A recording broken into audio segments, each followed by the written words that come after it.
Esta es la segunda parte de una serie que acabamos de iniciar titulada ¿Cuándo iniciará la tribulación? Si lo quieren apuntar para que continúen con esta serie, esta es la segunda parte.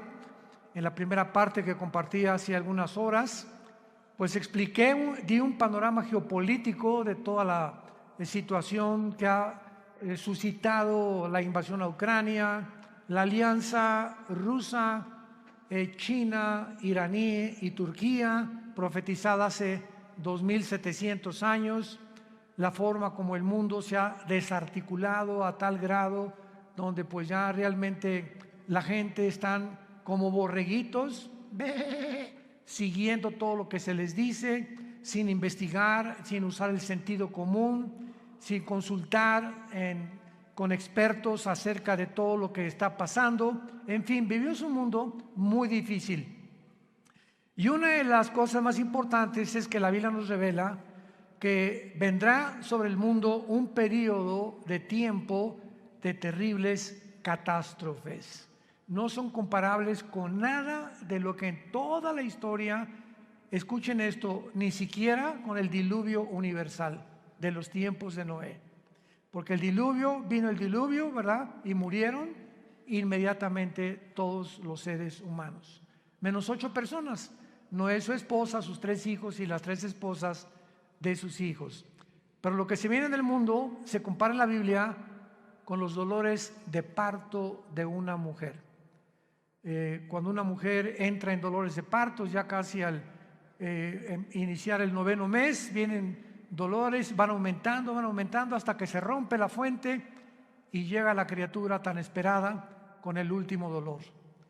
Cristo comparó estos dolores de parto como se iba a llevar a cabo o como se iba a suceder los elementos geopolíticos, filosóficos, religiosos en el planeta Tierra antes de que Él venga por segunda vez. Y Cristo nos enseña, y sus apóstoles también, muy claramente que debíamos mantenernos vigilantes. Dice en Lucas 21:30 en adelante, para que sean dignos de escapar. ¿De escapar de qué? Pues de la tribulación. ¿De qué otra cosa vamos a poder escapar, verdad? Porque hay personas que enseñan que la iglesia va a atravesar la tribulación. Pero cuando este estudio nos va a ayudar a ampliar nuestra capacidad de comprensión teológica y bíblicamente para entender que es imposible que la iglesia atraviese la gran tribulación. Nos vamos antes. Tal vez ahorita saliendo, tal vez ahorita en la noche, mañana, la semana que entra, no sabemos el día y la hora, pero ya los cascos del Apocalipsis se encuentran sonando en el cielo. Y ya la voz del novio está gritándole a la novia: vengo por ustedes, prepárate, porque muchos en ese momento me dirán: Señor, Señor, y les contestaré: yo nunca te conocí. Hablamos lenguas, hicimos milagros. También los demonios pueden imitar los dones y pueden imitar los milagros. Nunca los conocí porque nunca hicieron mi voluntad. ¿Y cuál es la voluntad de un cristiano? Bueno, cuando se formó la iglesia, desde el inicio de la iglesia, Hechos 1:8, y recibirán poder cuando haya venido el Espíritu Santo y me serán testigos. Entonces, la voluntad de Dios es que tú y tú y tú y yo y todos los que seguimos a Jesús hablemos del amor de la cruz.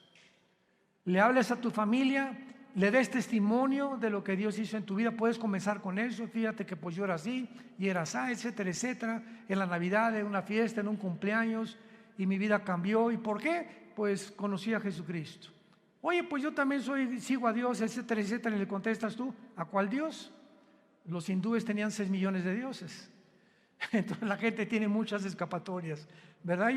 Yo sigo a Jesús. Una vez le pregunté a una persona y le dije: ¿a cuál? ¿Cómo que a cuál? Le dije: mi cuñado se llama Jesús. O sea, dice, seguimos a Jesús. Bueno, hay cantidades de Jesuses, ¿no?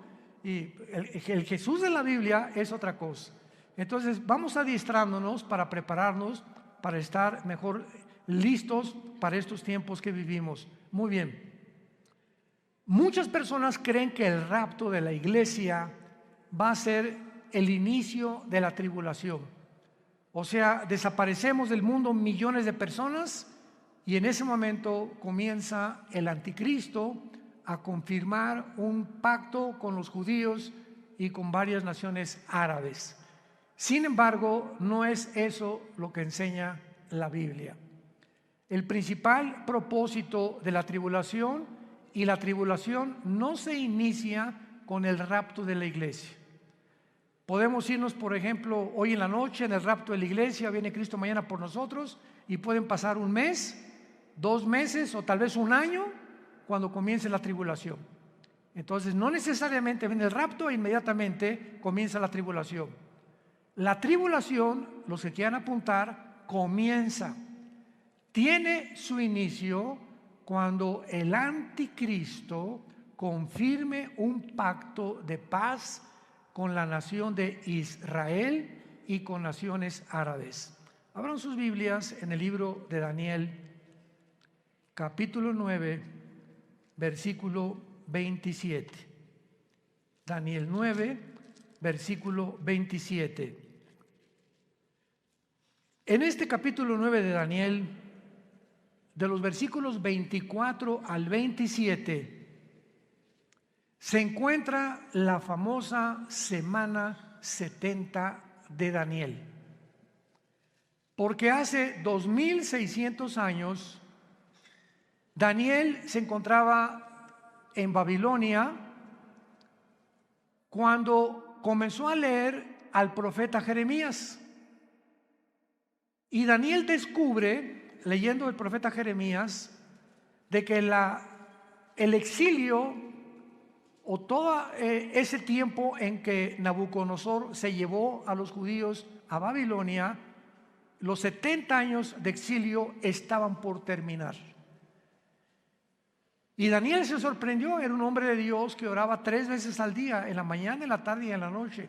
Estamos hablando de 1 a 2 horas diarias, perdón, en cada término de su oración. Entonces se hinca Daniel en el capítulo 9 y comienza a orar a Dios. Señor, ya va a terminar la cautividad babilónica. Jeremías profetizó que serían 70 años, y como él era un hombre que estudiaba la Biblia, como muchos cristianos, me espero que lo estén haciendo, estaba consciente de lo que iba a pasar. Entonces Daniel, después de orar, Dios le manda un ángel, y el ángel baja del cielo, y antes de que el ángel llegue a Babilonia o a donde estaba Daniel, Satanás envía a otro principado, al principado tal vez de Grecia o de Persia, para impedir que el ángel que mandaba Dios llegara a la tierra y le diera a Daniel el programa o la respuesta de cuánto faltaba para que Dios terminara con la nación de Israel. Entonces hay una guerra en el cielo, está en el capítulo 10 de Daniel, hay una guerra en el cielo. Finalmente el ángel llega hasta donde era Daniel, y el ángel le revela a Daniel todo el programa cronológicamente de la nación de Israel. Porque todo el Antiguo Testamento, el pueblo de Dios es Israel. El Nuevo Testamento es la iglesia, y la iglesia no es Israel, ni Israel es la iglesia. Son 2 entidades completamente diferentes. Israel no era el cuerpo de Cristo como se formó con la iglesia. Nosotros somos el cuerpo de Cristo. Israel era la esposa del Padre, y Dios se divorcia, le da cartas de divorcio a Israel, y hasta el momento Israel, el antiguo pueblo de Dios, se encuentra en la banca. Y Dios forma a una entidad nueva que se llama la iglesia desde hace 2000 años, después de la resurrección de Jesucristo y desde el día de Pentecostés. Entonces la iglesia es una entidad completamente diferente de Israel. Entonces Dios, el ángel le dice a Daniel: Daniel, Dios tiene 490 años en su programa para terminar con la nación de Israel. Y la palabra que se usa aquí son 70 semanas. Así dice el versículo 24. 70 semanas están determinadas, decretadas sobre tu pueblo Israel y sobre tu santa ciudad Jerusalén. Los judíos tenían semanas de días y tenían semanas de años. Y aquí es lógico, ¿verdad? Por el contexto, que no está hablando de semanas de días, como lo vamos a comprobar. Entonces, 70 años están decretados para Israel, para que Dios ya acabe finalmente con toda la historia de Israel. Y el ángel le dice a Daniel: desde que se comience a restaurar la ciudad de Jerusalén, porque en aquel tiempo llegaron los babilonios, llegaron los medos persas, llegaron todo, ¿verdad? Y acabaron con Jerusalén. Cuando comience a ser restaurada Jerusalén, hasta el Mesías, habrá 483 años. 483 años, o sea, 6 semanas, que son semanas de años, vuelvo a repetir. ¿Cuándo se comenzó a restaurar Jerusalén? Nehemías, capítulo 2, del 1 al 6. Cuando el rey Artajerjes de Persia le ordena a Nehemías y le da permiso para que regrese a Jerusalén, que estaba hecha a pedazos, y comience su reconstrucción.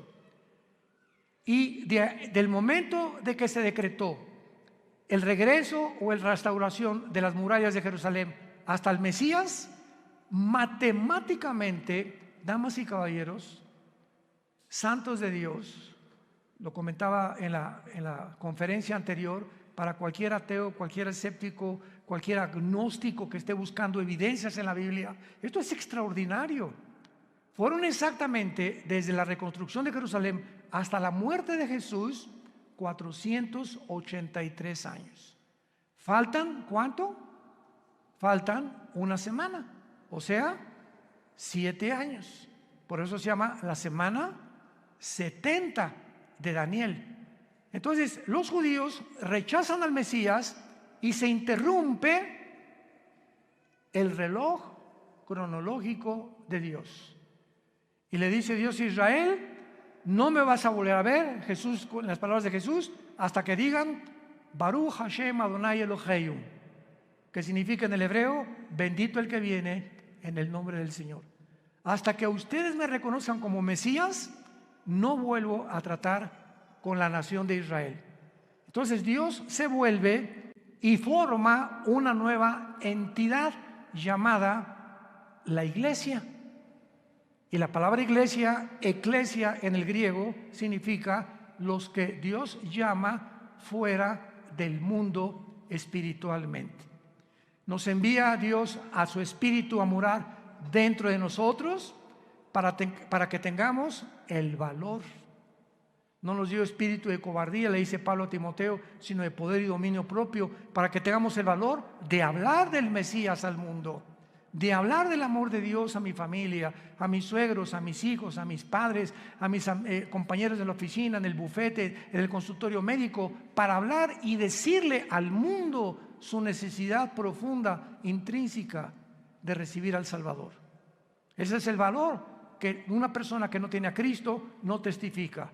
Si tú te llamas cristiano y nunca has hablado de Cristo, dudo que tu cristianismo sea real. Muy bien. Entonces, esta semana que le falta Dios a tratar con Israel, se interrumpe por el periodo o la dispensación de la época de la iglesia, que tiene que durar 2000 años. ¿Por qué 2000 años? Porque de Adán a Abraham, 2000 años, de Abraham a Cristo, 2000 años, y de Cristo a cuando termina la iglesia, 2000 años, o sea, 6000 años. Dios creó el mundo, el universo, en 7 días, ¿se acuerdan? Génesis capítulo 2. Entonces, este séptimo día, dice el Salmo 90 y 2 de Pedro 3, que para Dios un día son 1000 años y 1000 años es como un día. Entonces, Dios establece su reloj cronológico desde los 6 días de la creación, que son un símbolo de lo que va a durar la historia del ser humano en este planeta. 6000 años nada más. Y cuando entremos al milenio, al séptimo día, vamos a entrar al reino mesiánico que serán nuestras vacaciones. Pero ya no vamos a hablar de eso ni nos vamos a adelantar. Es importante que nos ubiquemos ahorita en lo que estamos hablando de la semana 70 de Daniel. Entonces, Israel, ahí nos vemos. Ya no te voy a ver hasta que usted me reconozca. Mientras tanto, Dios se voltea, porque la Biblia dice, los ojos de Jehová están sobre los justos. Y cuando habla la Biblia de los ojos de Jehová, se refiere a su presencia. Entonces, cuando Dios dice, me volteo y no te veo, significa Dios te ha dejado. Haz lo que tú quieras, Pepito, haz lo que quieras, Carmelita, ya no me vuelvo a meter con tu vida. Y se voltea a Dios y te deja que te hundas y toques fondo. Es la forma como Dios juzga a los seres humanos. Si cuando venga tribulación y angustia me buscarás, y entonces no responderé. Porque no es cuando tú quieras, es cuando oigas su voz, no te endurezcas. Y ahorita ustedes están escuchando la voz de la palabra de Dios. Entonces, adiós Israel, Dios forma a la iglesia y comienza Dios a trabajar con nosotros, con el Espíritu Santo. La iglesia tiene que llegar a su final. Porque si no llega a su final, ¿cuándo va Dios a regresar con Israel? Entonces, durante este tiempo de la iglesia, he oído a muchos predicadores que han dicho que ya Dios no tiene que ver nada con Israel, que la iglesia tomó el lugar de Israel y que Israel ya se olvidó de Dios. Yo siempre les digo, leer Romanos 9, 10 y 11. 3 capítulos del libro de Romanos de Pablo mencionan que Dios no ha acabado con Israel. A nosotros nos injertó en el olivo original, en el olivo natural que es Israel, y nosotros somos el olivo silvestre. No somos el original, fuimos injertados en el olivo y en las promesas que Dios le dio en el pacto abrámico a Abraham. Entonces todas las promesas que Dios tenía para Israel se vuelven a favor de nosotros, menos la promesa de la tierra, porque la promesa de la tierra que Dios le dio a Israel se va a cumplir en el reino mesiánico.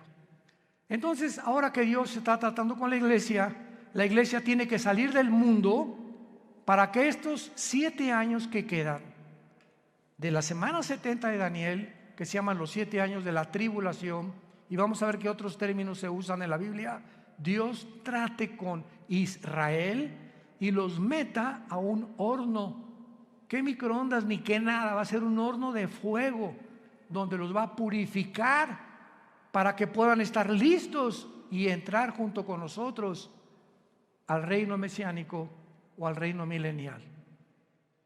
Pero veamos el versículo que más nos interesa, que es el versículo 27 de Daniel 9. Y por otra semana, o sea, por otros 7 años, ahí está la semana 70 de Daniel, es la semana que falta para Israel, que son los 7 años de la tribulación. Y por otra semana está hablando del anticristo. Confirmará el pacto con muchos. A la mitad de la semana hará cesar el sacrificio y la ofrenda, y después, con la muchedumbre de las abominaciones, vendrá el desolador, que es el anticristo, hasta que venga la consumación y lo que está determinado se derrame sobre el desolador. Santos de Dios, este versículo 27, por eso la Biblia es más moderna que el periódico de mañana en la mañana.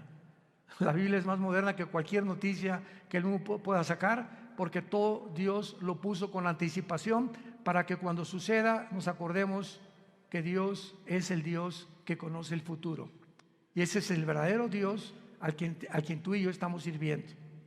Noten ustedes, hablando del anticristo, versículo 27, y vamos a traducirlo, por 7 años el anticristo va a confirmar, no a afirmar. ¿Ya lo vieron? Confirmar un pacto. Esto significa que cuando nos vayamos nosotros y el anticristo se siente con los rabinos judíos o con los gobernantes de Israel actuales, o no sabemos quiénes serán, para firmar un pacto, confirmar un pacto, estos gobernantes judíos van a aceptar que este hombre les garantice la paz por 7 años, por la semana 70 de Daniel, que son 7 años. Entonces el anticristo les va a decir, por 7 años les garantizo que ninguna fuerza externa, ningún poder, ni Rusia, ni China, ni nadie los va a atacar. Pero al mismo tiempo dice, confirmará el pacto con muchos, aparte de Israel. ¿Quiénes son estos muchos? Las naciones árabes, que han sido su principal enemigo de Israel. Ahora, qué maravilloso. Desde 1948 que Israel se estableció como nación soberana, independiente y libre, y el mundo estupefacto volteó hacia Israel, en un día se formó una nación, después de casi 2000 años que estuvieron exiliados por todo el mundo. Entonces, esto es impresionante porque desde 1948 hasta principios de este siglo, síganme con cuidado, hasta principios de este siglo, solo dos naciones árabes habían firmado pactos de paz con Israel: Jordania y Egipto, que todavía permanecen estos paz con Israel. Pero en estos últimos meses de la administración de Trump y la administración de los demócratas en Estados Unidos, las naciones árabes, aparte de Egipto y Jordania, cosa que nunca se había visto en la historia, comenzaron a decirle a Israel: ¿nos das chance de estar bajo tu paraguas? ¿Qué? ¿What? ¿Nos das oportunidad de que quedemos bajo su protección? ¿Cómo? ¿Qué hizo que las naciones árabes comenzaran? Bahrein, los Emiratos Árabes Unidos, Sudán, Marruecos, le estén pidiendo ayuda a Israel a entrar en lo que se llama el Acuerdo de Abraham, que firmó Israel con los Emiratos Árabes, con Bahrein, puras ciudades árabes, y últimamente ya son casi 6 o 7 naciones árabes que están bajo el paraguas de Israel por causa de Irán. Porque Irán comienza a bombardear a Arabia Saudita hace 1 o 2 años, a sus pozos petroleros, y Estados Unidos no interviene, ni tampoco Israel, porque Israel no tiene ningún pacto con Arabia Saudita, es la nación más grande de toda la península arábica.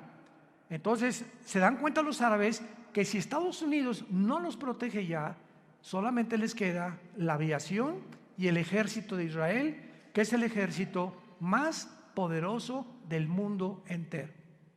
Así de chiquititos, pero bien picosos. Entonces comienzan a pedirle ayuda a Israel. Oye, vamos a hacer un acuerdo. Israel feliz, ¿verdad? Porque ahora Israel les da protección y se están protegiendo más y más y más. Y cuando dice que el anticristo va a firmar con Israel y con muchos, ya son 7 naciones árabes las que han firmado el Acuerdo de Abraham. Falta Arabia Saudita.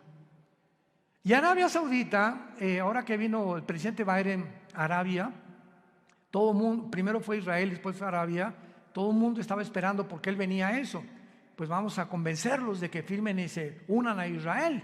Pues el jeque de Arabia Saudita le dijo al presidente Biden: no vamos a firmar ningún tratado de paz con Israel, porque tenemos una sola condición: cuando Israel haga la paz con los palestinos y Israel le permita a los palestinos poner un estado palestino dentro de Israel, firmamos el Acuerdo de Abraham, cosa que los judíos nunca van a hacer. Así que le están pidiendo, ¿verdad?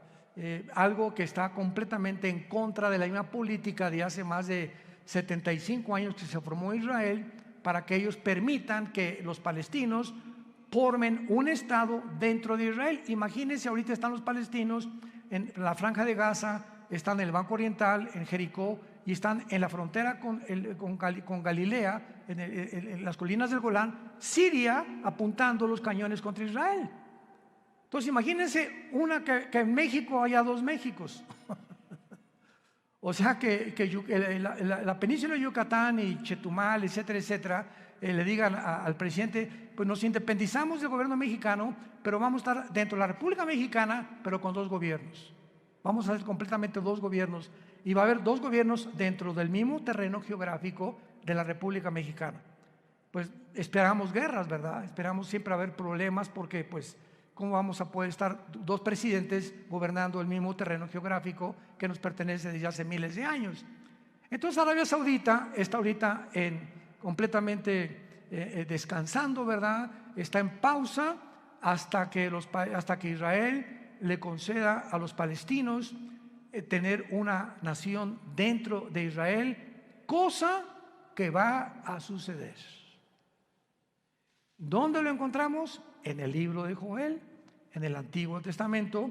Ahí denle la vuelta a Oseas, después de Daniel, para que no se vayan hasta Génesis. Y luego sigue Joel, no se pierdan tanto.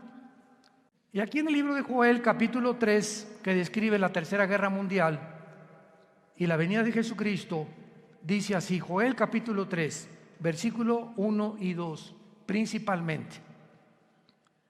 Porque he aquí que en aquellos días y en aquel tiempo en que haré volver la cautividad de Judá y de Jerusalén, reuniré a todas las naciones y las haré descender al valle de Josafat, o sea, al valle del Meguido, donde será y se librará la Tercera Guerra Mundial, conocida como la batalla del Armagedón, que se encuentra en Apocalipsis 16, del 12 al 14.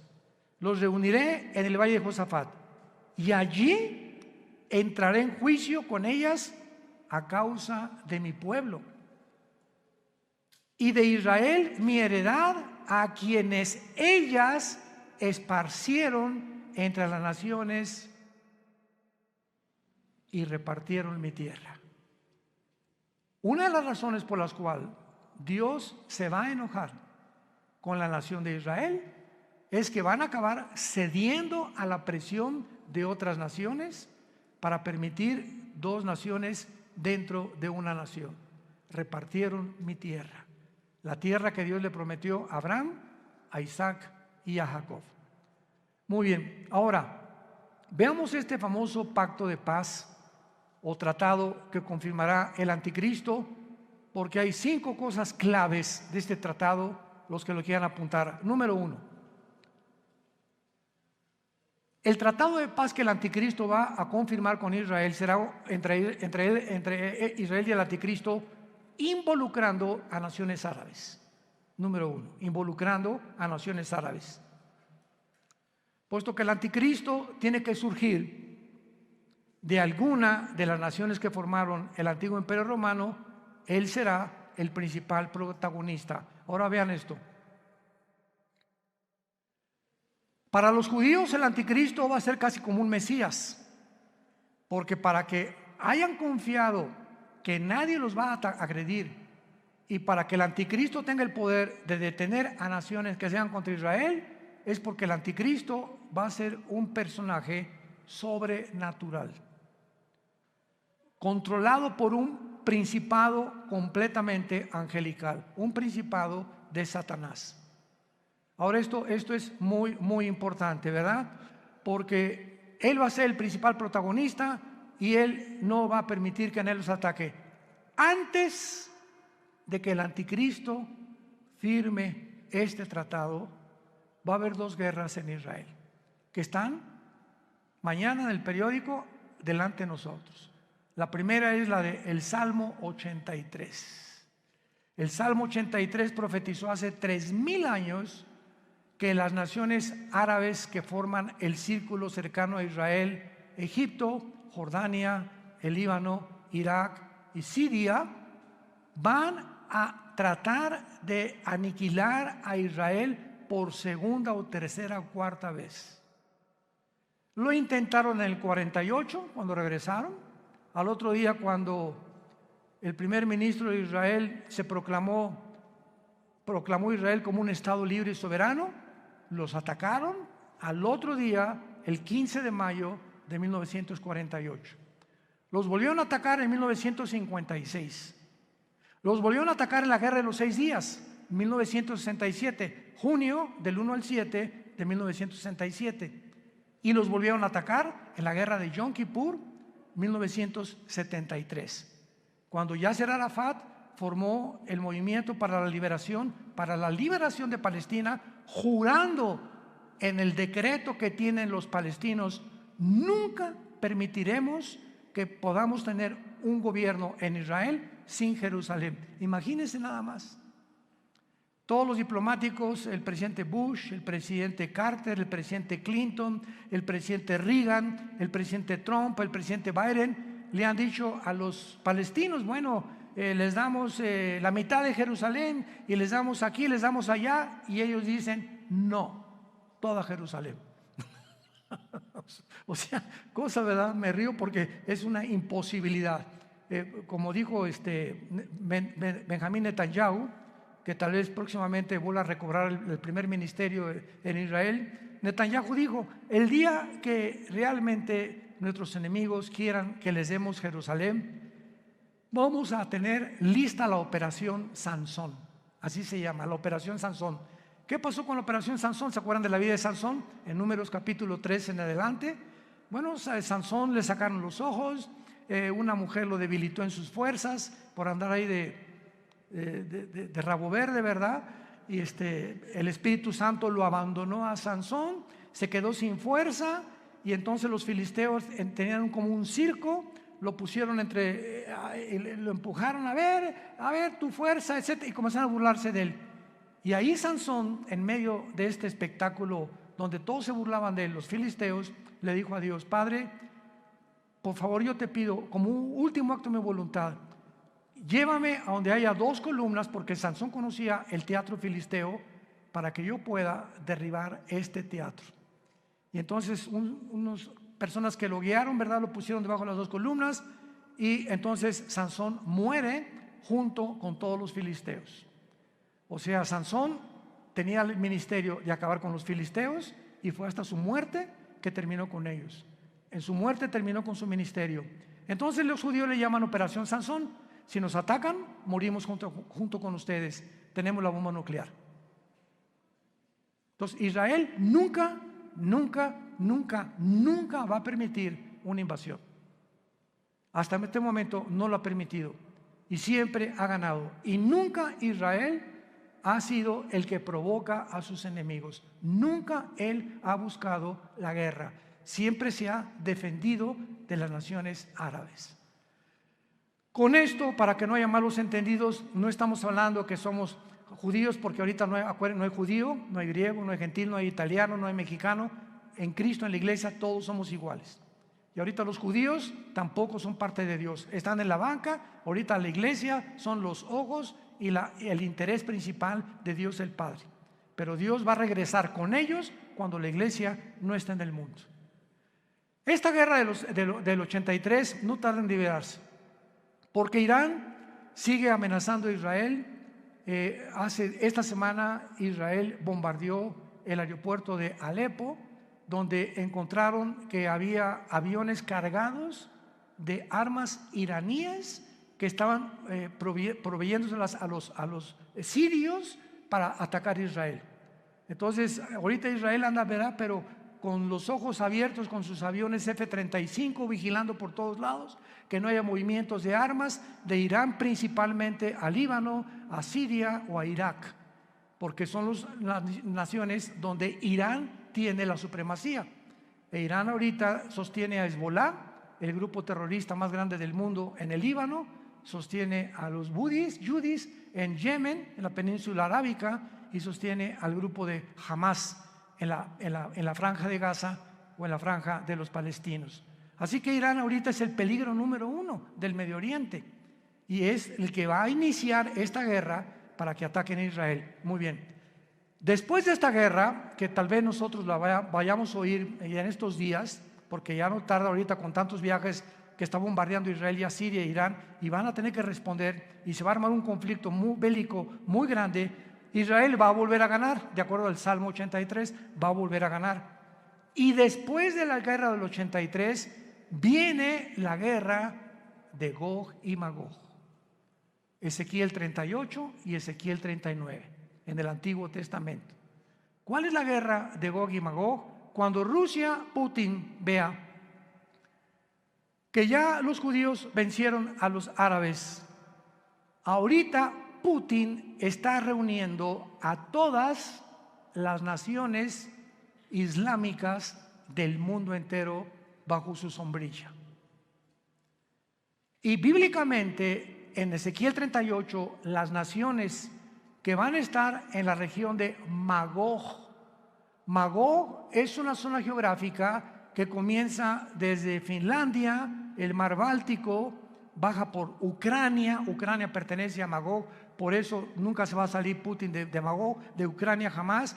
Kirguistán, Uzbekistán, Kazajistán, Afganistán, Pakistán y todas las regiones del mar Báltico y del mar Negro que están al sur de Rusia, que se dividieron de Rusia en 1991, cuando el comunismo cayó, se perdió en Rusia, la Unión Soviética, el 30% de su territorio, que son todas estas naciones que ahora son independientes de Rusia. Pues Putin, su propósito es reunirlas a todas, y todas son musulmanas, menos Ucrania. Todas son musulmanas, menos Ucrania. Y todas estas naciones se van a unir después de la guerra del 83 para venirse en contra de Israel. Qué interesante que Putin tenga semanas buscando alianzas con todas estas naciones. Ya está en Kazajistán, acaba de salir de Kazajistán hace algunos días y va a comenzar a recorrer o a hacer una campaña para unir estas naciones y se cumpla Ezequiel 38 y 39, que será la guerra de la antesala de la guerra del Armagedón. Y pienso de una forma particular que estas dos guerras, la del Salmo 83 y la de Ezequiel 38 y 39, van a suceder antes de que nos vayamos de este mundo. Es posible que veamos y seamos testigos de estas dos invasiones. Y el anticristo, viendo que otra vez derrota Israel a Rusia, porque viene de Rusia con Gog y las naciones musulmanas, entonces el anticristo va a ser el papucho de papuchos. Y ya no va a haber nadie que le pueda hacer frente en el mundo entero, porque ya acabó Rusia, ¿verdad? Ya acabaron las naciones árabes, el primer círculo, los musulmanes ya no van a tener el poder para poder atacar a Israel. Y entonces el anticristo va a erigirse como el dictador número uno del mundo entero, y el anticristo va a unir a Europa con el Medio Oriente. Se van a formar dos continentes, Asia, Medio Oriente y Europa, en una mezcla. Daniel capítulo 7, los 10 cuernos y los 10 dedos de la estatua de Nabucodonosor, y de entre estas 10 naciones, 5 de Europa y 5 del Medio Oriente, dentro de una de ellas, Daniel 7 dice, surgirá el anticristo. Así que no especulemos que el anticristo es el Papa, o que Obama tiene cara del anticristo también, o que el príncipe Felipe por aquí por allá, o que Gorbachov se murió hace 3 días, así que tampoco podía ser el anticristo. Decían que porque tenía un lunar aquí era el 666. Bueno, ha habido tantas especulaciones, ¿no? Nunca sabremos cuándo va a surgir el anticristo hasta que oigamos. Pongan atención, santos de Dios, hasta que oigamos. Se formó un G10, ahorita hay un G7. 5 naciones de Europa, viendo que ya no pueden subsistir por el gas que Rusia les está impidiendo tener. Ahorita el invierno de este año en la Unión Europea ha aumentado el gas en cada nación de Europa 10 veces más. Entonces Europa se encuentra hundiéndose económicamente, y ahora sin gas, porque Rusia le está cerrando ya la llave por haber tratado de ayudar a Ucrania. Va a quedar Europa tambaleándose, ¿verdad? Y no hay mejor caldo de cultivo para un dictador que cuando una nación está en problemas, como lo fue para Adolfo Hitler. Adolfo Hitler en 1932-33 acaba de pasar la Primera Guerra Mundial, perdió Alemania en la Primera Guerra Mundial. Vino el caos económico en los 30s, donde la gente se está muriendo de hambre, y en medio de este caos Alemania estaba llena de comunistas, porque el comunismo comenzó en el 93 con los bolcheviques, con Lenin. Estaba sin trabajo, no había fábricas, y llega Hitler y crea la Volkswagen, que significa el carro del pueblo. Fernando Porsche fabrica los primeros carros Porsche, hace fábricas, saca Hitler a los comunistas de Alemania, y pues decía la gente, este es el hombre que estamos esperando. Siempre el engaño del populismo, ¿verdad? De los gobiernos populistas. Este es el que estábamos esperando, porque siempre desgraciadamente estamos esperando un hombre que nos saque del hoyo, y no hay nadie que nos pueda sacar más que Jesucristo, el Hijo de Dios, nada más. Entonces Hitler tenía el caldo de cultivo, ¿verdad? Igual todos los grandes dictadores que ha habido en la historia, Saddam Hussein, el que tú me quieras mencionar, surgen cuando el problema en la nación se encuentra completamente económicamente quebrantada. Y de ahí el que surja en la nación le estará eternamente agradecido que lo sacó del hoyo, pues el anticristo se formará y lo adorarán como Dios. De los milagros va a solucionar el problema de Europa, va a solucionar el problema del Medio Oriente, va a solucionar el problema de África, va a solucionar el problema del hambre, del clima y de todos los problemas que ahorita han sido insolubles. El anticristo tendrá la sabiduría, la destreza, el poder de poder realizarlo. Veamos en el libro de Daniel capítulo 8 lo que acabamos de comentar del anticristo, porque aquí se escriben en estos versículos claramente los poderes del anticristo durante la tribulación. Daniel 8, 23 al 25, está hablando de la persona del anticristo. Escuchen con mucha atención. Y al final del reinado de estos, cuando los transgresores lleguen al colmo, se levantará un rey altivo, de rostro y entendido en enigmas. Su poder se fortalecerá, mas no con fuerza propia, y causará grandes ruinas y prosperará, y hará arbitrariamente y destruirá a los fuertes y al pueblo de los santos. Con su sagacidad hará prosperar el engaño. En su mano y en su corazón se engrandecerá, y sin aviso destruirá a muchos, y se levantará contra el príncipe de los príncipes, pero será quebrantado, aunque no por mano humana. Rápidamente, para terminar, resalto estas características. En primer lugar, el poder del anticristo no será de él. Su poder se fortalecerá, mas no con fuerza propia. Y lo explica Apocalipsis capítulo 13. Y Satanás le entregó su autoridad, y le entregó su poder, y le entregó su sabiduría al anticristo. Por eso dice, su poder se fortalecerá, pero no de él. Todo lo que él haga será porque estará completamente poseído por principados demoníacos. En segundo lugar, dice el versículo 23, que va a ser un rey altivo de rostro y entendido en enigmas. Apunte la palabra en hebreo, enigmas, que es chida. No chiro, chida. C-H-I-D-H-A. Chida. Escuchen lo que significa la palabra chida. Significa dichos o cosas difíciles de resolver, problemas para la inteligencia común del ser humano. O sea, que él va a tener una capacidad sobrenatural, científica, filosófica, política, religiosa, que va a asombrar a la mente más brillante que pueda en ese tiempo existir en el mundo. Entendido en enigmas, su poder se fortalecerá, prosperará y hará arbitrariamente y destruirá a los santos con su sagacidad. Esta palabra sagacidad es la palabra sekel en el hebreo, S y con K, sekel, apúntala, que significa inteligencia para resolver crisis. Con su inteligencia para resolver crisis hará prosperar el engaño.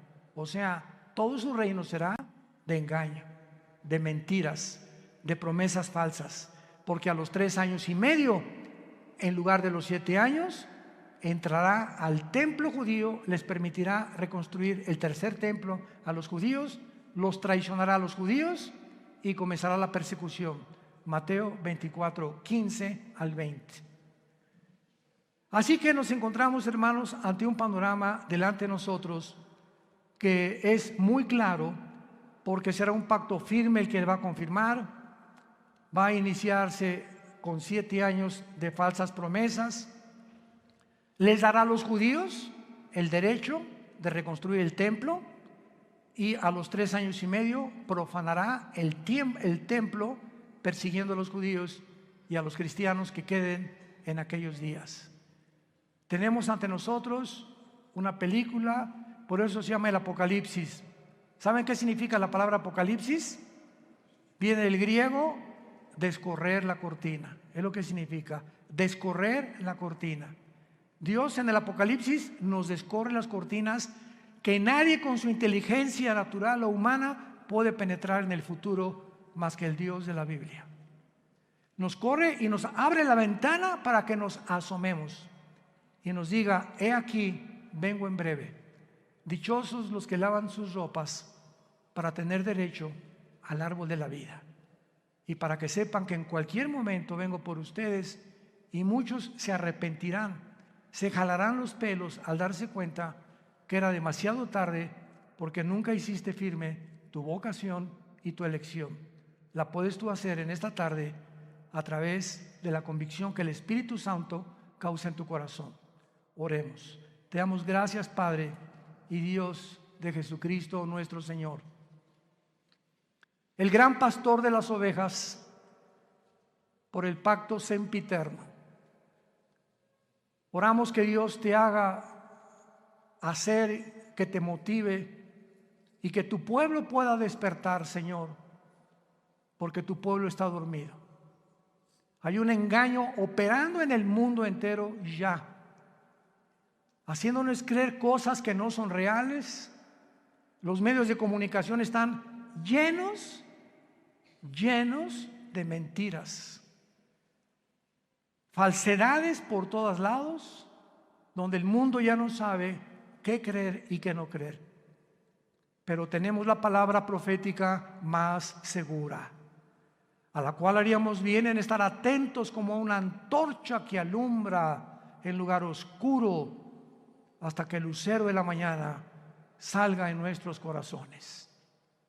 Gracias, Padre, por tan grande salvación, por esa cruz donde tu Hijo le pusieron espinas en la cabeza, clavos en las manos y clavos en los pies, y desangrando y agonizando, Él pudo expresar las palabras más sublimes que un hombre en ese estado pueda expresar: perdónalos, porque no saben lo que hacen. Pero en este momento tú ya sí sabes que Él murió por ti, para pagar por tus pecados, que fue enterrado, crucificado y resucitado a los 3 días, y que tú necesitas abrazar esa cruz hoy, que tu corazón está preparado, e invitarlo a tu vida como tu Señor y Salvador. Dile estas palabras desde lo profundo de tu alma, si quieres en este momento arrepentirte de tu vida y entregársela a Dios. Padre, te pido perdón por mi vida, por mis pecados. Creo que en esa cruz con tu sangre pagaste por ellos, y que a los 3 días resucitaste de los muertos. Y porque creo que vives, Jesús, te pido que entres a mi corazón como mi Señor y mi Salvador. Te doy gracias por la vida eterna y por lo que harás en los pocos días que me quedan de vida para hablar de ti, Señor. No perderé ninguna oportunidad ya en la vida de dar testimonio de tu gracia y amor en la cruz. En el nombre de Jesús. Amén. Gracias a Dios por esta palabra. Gracias a Dios por este libro maravilloso que Dios nos ha dejado. Ámala. Lee la Biblia, estudia la Biblia, memoriza la Biblia, medita la Biblia, día y noche. Y Dios te promete, el Dios que inspiró este maravilloso libro, que es un compendio de 66 libros, que Él te hará prosperar en todo lo que tú hagas, si tú buscas a Él y su reino en primer lugar. Y Él no es hombre para que mienta, ni hijo de hombre para que se arrepiente. Lo que Dios cumple lo va a hacer realidad en tu vida. Pero tú tienes que apegarte, abrazar, arraigarte a esta palabra santa. En la mañana ábrela en los Salmos, en Proverbios, en Juan. Léela 15 minutos, 20 minutos. Antes de leerla, Padre, abre mi corazón a tu palabra, dame entendimiento, Espíritu Santo. Ahorita vamos a comer todos. No están ayunando, ¿verdad? Y antes de comer, donde quiera que estés, ahora agarra a tu mamá, a tu esposa, que tal vez no habías hecho. Padre, gracias por estos taquitos de barbacoa. Gracias, Señor, por esta comida en el nombre de Jesús. Y comenzamos ya a vivir una vida de agradecimiento al Creador y al que dio su vida en una cruz por nosotros. Antes de acostarte, Padre, gracias por este día. Me acuesto en paz, me acostaré y así mismo dormiré, porque tú me haces vivir confiado. Quiero dormirme como un angelito sin pensar en nada, porque mañana tú me dirás qué cosa tengo que hacer. Pero comienzas a experimentar una paz que sobrepasa el entendimiento.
Thank you.